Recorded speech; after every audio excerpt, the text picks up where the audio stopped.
Ulan ata tu adi ittifaq siyam mulla.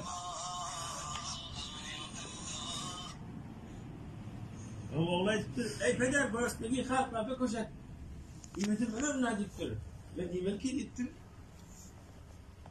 گفت اندازه نگهدار من قیمت yemek ديتر تقب durma ديتر koy bir yerde ديتر اسمدin mi Kur'an'da diye kulu veşrabu ve la tussiyu yiyin için israf etmen diye Hudayet edildi. Yemeli içmeli israf dediği doyumdan sonra edafi yemek de yiyin için israf etmen dedi. İkrat da öyle iyi biçen ağlarına aşhaldaniyet veriyen israf. İyi biçen doyuyan ağlarının meyda okuyan bu da israf. İkisi bicada iyi biçen bırak aşhaldaniyet azale dökülüyor. İyi biçen aşhaldaniyet dökülüyor.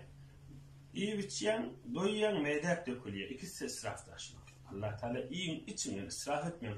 Ne aşhaldaniyet vermeli ağlarının nahari ne yalandan yemeli. أظل أندازة بشرمل يوضع صدقة ملا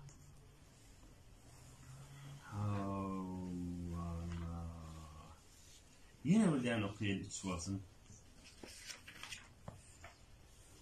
Allah Allah Allah Allah Allah Allah Allah Allah. Allah.